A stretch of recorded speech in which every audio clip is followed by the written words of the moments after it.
This is Love Your Work, and I'm David Cadvey. Wow, I'm really excited for this week's episode. This is our 100th episode. 100th episode.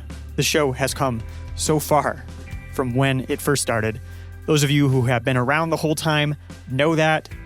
You know, the first time that I said out loud that I was thinking of starting a podcast was way back in early 2012. I was doing a mini life in Buenos Aires. I was rooming with Laura Roeder, who you heard back on episode 9. We were in the flat that we were sharing. We were just chatting, and I mentioned it in passing, like, you know, maybe I'll start a podcast. And Laura's always been a person of action, so she said, yeah, you should do it. And that was that. I proceeded to not do it. I proceeded to mull over it for 4 years. But then finally, 2 years ago, I was doing another mini life. This time I was in New York. And I had brought my recording equipment with me, thinking maybe I'd finally get the guts to start a podcast while I was on my trip, because it was going to be in New York and there could be people that I could interview. And I got an email from a newsletter that I was subscribed to. It was Paul Jarvis's newsletter. And he was talking about how easy it was to start a podcast, how little time it takes him. So that was my tipping point. At that time, I had been listening to Tim Ferriss and James Altucher, and I love their shows. But there was something missing for me. There was a podcast that I wanted to hear, but that did not exist. And I wasn't interested in people who were world class. I wasn't interested in peak performance. I wanted to share the stories of the interesting people that I knew who had created businesses and lifestyles all their own. And it wasn't going to be about being the best. It was about being the best version of your own self. So there I was in New York. I knew exactly who I wanted to talk to first. And I emailed Jonathan Wegner from Time Hop. And then the rest was history. Now, once I had made that commitment, it inspired the rest of the actions. I didn't have the artwork. I didn't have the intro music. I didn't even have a name. But hey, since it was so easy and since I had been thinking about it for so long, it was finally time to start. And by the way, Paul's email, the one about how easy it is to make a podcast, that was a complete lie. That's okay, though. I think there's a great quote from Picasso. It goes like this: art is a lie that makes us realize truth. Art is a lie that makes us realize truth.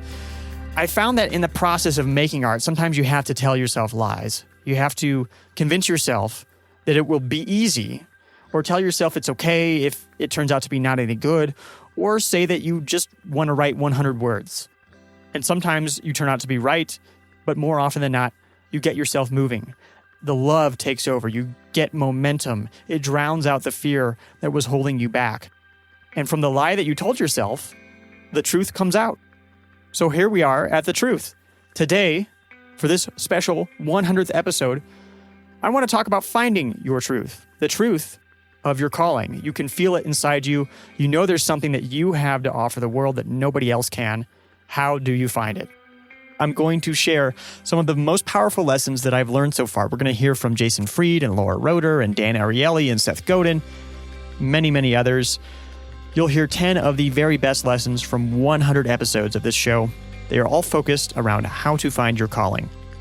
After so many interviews and thinking about what I've learned in those interviews and listening to those interviews again, I've started to notice patterns.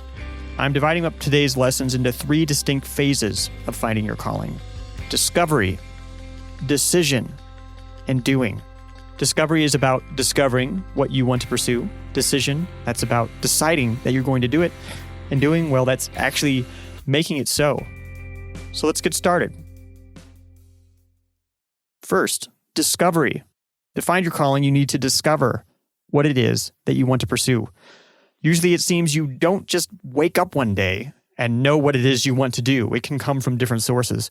I think one of those sources is from our dreams. Now, they don't have to be your actual dreams like while you're sleeping. They can also be those little fantasies you have in your head throughout the day. You have to listen carefully for those fantasies. I think most of us are programmed to simply ignore them. And our dreams can be guiding stars, but they can also hold us back. If we're too fixated on a dream, we can miss the opportunities right in front of us. Let's hear from Peter Bragiel on episode 63. Peter dreamed of having his own travel show. And here he's going to tell a story of trying a career in modeling on a trip to Italy and what he dreamed about while he was on that trip. So during this time, I'm like in between castings, I'm going to this bookstore near the Duomo, which is like in the center of Milan. And I'm in the travel section. I'm just looking through travel books, and I wanted to get out of Italy, and I wanted to get out, but I didn't want to fly home. You know, when you tell people it's like, okay, I came home from Italy, everyone's going to assume you flew home, right? If I told you right now, I'm like, oh, I just came back from Italy, you're probably going to think, okay, well, how was your flight? And I think part of me was just like, I want to get back home, but I want to do it in a very unconventional way. I want to travel home overland. So I'm in Italy. I'm like, okay, so I remember just looking at these guidebooks and these maps and be like, I can go across Russia, cross the Bering Strait somehow, go through Alaska, down through Canada, and then like knock on my parents' door in Chicago and be like, hey, I'm here. It's like, how'd you get here? Be like, I traveled by train, by boat, by car. And it was something just so exotic or just so like amazing feeling that I could just be like, I can start my journey right now. I don't have to start my journey by jumping on a computer and finding the cheapest flight. I can go to the train station and be like, get me to Hamburg or get me to Moscow. And then from Moscow, get me there. The dreams evolve. The dreams evolve as do we. We grow, and then like we have different aspirations. So I think it's awesome just like have any dream. You know, it's like allow it to change. Like, you know, not to be so stubborn. It's like, well, that has to be it. It's like it can take on a form, and as long as like you have that burning inside your heart to go in whatever direction that you did when that dream first came up, then I think you're fine. Peter never did take that long trip home, but he's lived his dream in many other ways. He's canoed the entire Mississippi River, he's traveled the entire Trans-Siberian Railway, and he's shared his adventures on YouTube with sponsorships from brands like Range Rover and Rosetta Stone. Again, Peter Bragiel is on episode 63. And I think what holds most of us back from noticing our dreams, which then holds us back from discovering our calling, is expectations from others, or rather, what it is that we think that others expect from us.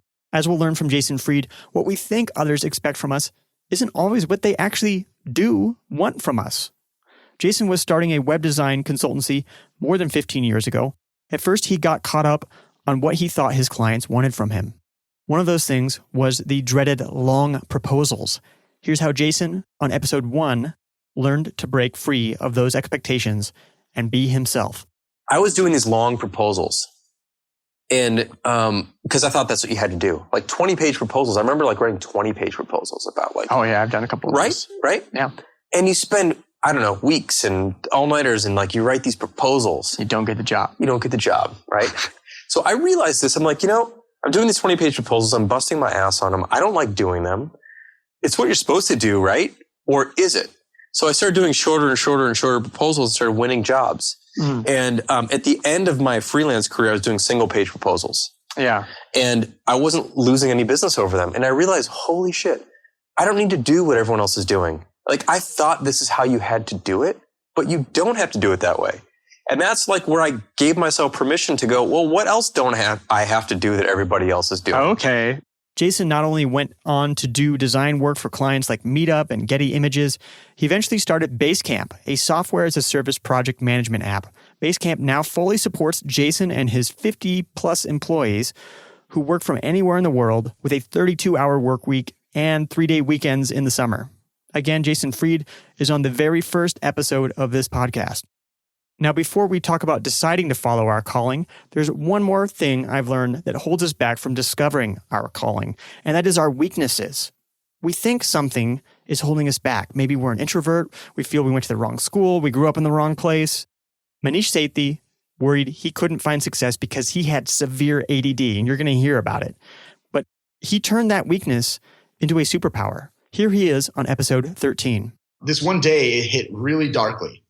So a friend of mine offered to invest in my company, and he said, hey man, just send me over like 750 words, just some kind of like executive summary, and I'll gladly invest 10K. And I was like, all right, well, I have a 6-hour train ride, so this should be cake, right? 750 words, that's like nothing. So 6 hours later, after the train is over, there's literally, I haven't even opened up Microsoft Word. And I'm like, I'm not going to sleep until I have finished this article. And in the morning, it's now 7 a.m. I've been awake for like 14 hours working on this product. I've written 130 words. Most of it is animated GIFs.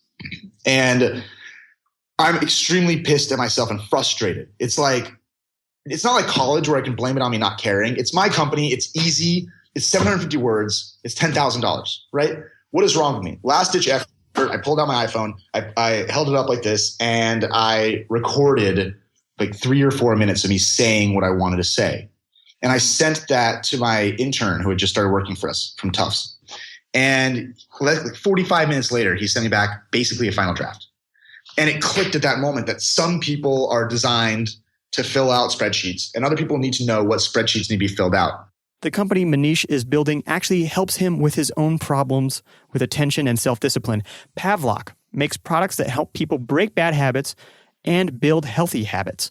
Maneesh Sethi is on episode 13. So those are some of the key ways that you can discover your calling. You can pay attention to your dreams. You can break through the expectations of others, whether they're real or imagined, or you can turn your weakness into a superpower. Now, what about deciding to follow your calling? You've got to discover, decide, then do.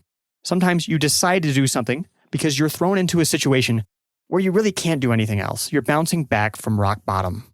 Like Elise Bauer. Elise was bedridden with a flu that just would not go away. She couldn't work anymore. She used to work at Apple. She had to move back in with her parents at age 42.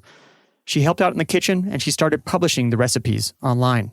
And then 2 years into living at home with my mom and dad, I had a relapse because I'd been trying to get better too hard. And one summer, I spent 2 months in bed. I would just get up to eat. And because I couldn't, I was sick. But I was still blogging this whole time, and I was taking pictures of what my parents were cooking, and I was writing it up on Simply Recipes, and it was still early. This was when I first moved home was 2003. And those first couple years, there are only a handful of us. And for me, every day was this, I could choose between feeling sorry for myself, or I could just take a deep breath, go with it, and add a recipe to the website. Right? Slowly, Elise got better, and her recipe site kept growing. Today, Simply Recipes now has amassed over 1,600 recipes. Be sure to listen to Elise Bauer on episode 33 to learn more about her story. If you're bouncing back from rock bottom, you have nothing to lose. But if you're in a secure job, that can sometimes be the hardest time to decide to pursue your calling. It seems so risky. But like Laura Roeder, you can put that risk in perspective. When she quit her job to start her own company, that perspective made the decision easy. I mean, I think people have a lot of unrealistic fears about, one, quitting their job and working for themselves, because the worst case scenario is that you get another job. The very worst case scenario is you get a job that's not as good for a few years, and maybe you have to take a while to work your way back up. But it's like, okay, so your worst case scenario is back where you started. I mean, most of us are lucky enough to have a network of friends and family. Most people listening to this podcast are not going to be homeless. It's not. I mean, there are some people out there that are in that situation that, grew up without a family or whatever, and it's a lot harder. But, I know I'm like most people in that I have random cousins that I've never met that I could show up at their house and be like, can I sleep here for a week? And they'd be like, all right, you're not going to starve to death if you don't do well working for yourself. You'll go get a job. You might have to get a job at Walmart. That would suck, but it's not the worst thing in the world. Laura ended up creating a social media training company called LKR Social Media, and now she's CEO of Meet Edgar, which is a social media automation tool. She works part-time and spends the rest of her time raising her family. Hear more of Laura Roeder's story on episode 9.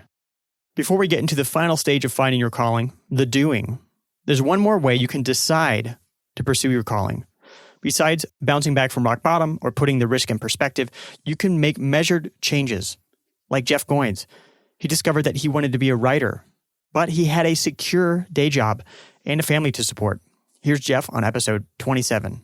And so the next day at 5 a.m., I woke up that morning before I got ready for work or anything, and I wrote. And I wrote about 500 words. And day after that, I did it again, and I did it again. I did it every day for a year. I put a lot of this on a blog. I ended up building a community. About a year and a half into it, I got an offer from a book publisher. Shortly after that, I started this online business. And by the end of that second year, I was having that conversation with my boss, and he had seen all this happen. And like my friend Mark, he said, this is rare the way all this stuff happens, and it happens so quickly. And my boss saw that too, and he knew it was coming, and he was a mentor of mine. He was very affirming. I'm not saying that every boss is going to be like, hey, you should do this, or that you even need to quit your job. But I think there were lots of people in my life who were going, finally, Jeff is becoming this person that for a long time we knew he was.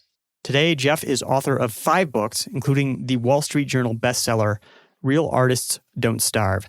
You can hear Jeff on episode 27 and on episode 79. Now, once you've discovered your calling and you've decided you're going to pursue it, you have to actually do it. But how do you break through all the fear and the distractions to actually make it happen?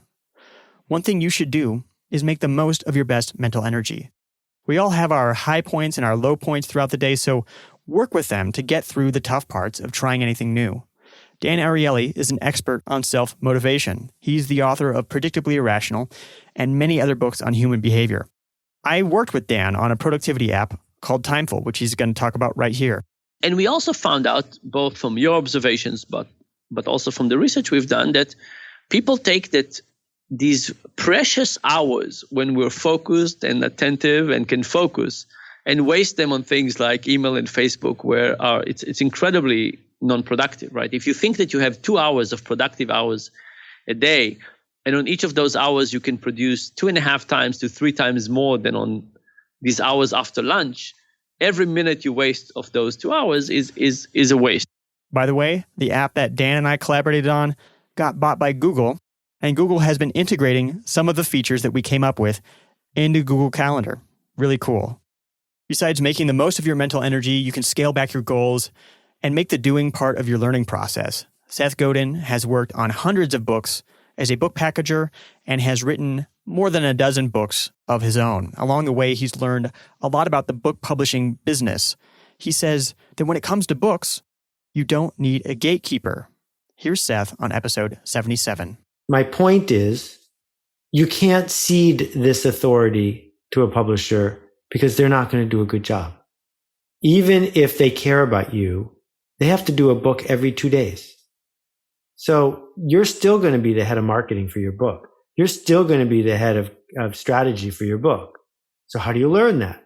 Well, you learn it by doing it. And the easiest way to do it under another name if you want, is to come out with a book a week on the Kindle, to figure out how to build websites that get people to click and sign up, it costs nothing to do this. It costs less than it cost me to mail my proposals to book publishers. So what are you waiting for? This moment, there's all this milling about, and sometimes someone raises their hand and say, yeah, I'm over here. And that act, you're showing up every day doing a podcast. It's an extraordinarily generous act. There's not a short line between here and success. There is a long line, and you're on it. But you're learning every time you do it. How much does it cost you to start doing a podcast? Nothing, right? But there's all these other people who are waiting for Podcasting Central to call them on the phone and say, will you please do a podcast? And no one's going to call. Again, Seth is on episode 77, and even if you aren't looking to publish books, you can learn a lot from Seth's advice.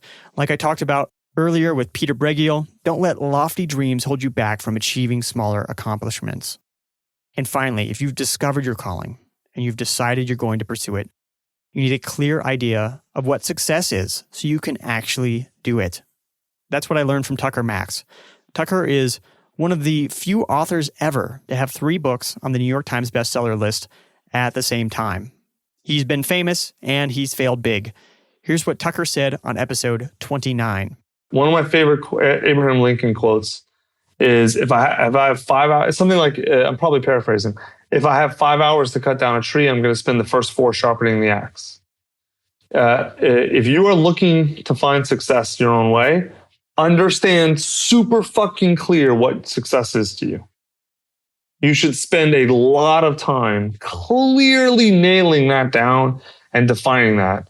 Because once you have a clear picture, is like, oh, I'd like to, it's not like, I just kind of like to do stuff. And no. It's, I want this income. I want this lifestyle. I want this set of relationships and friends. I want whatever.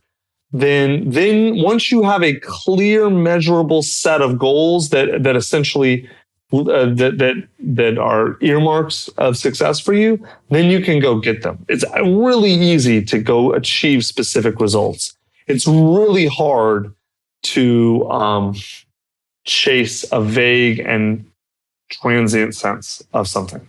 So there we have it, the top lessons from 100 episodes on how to find your calling, discover, decide, and do.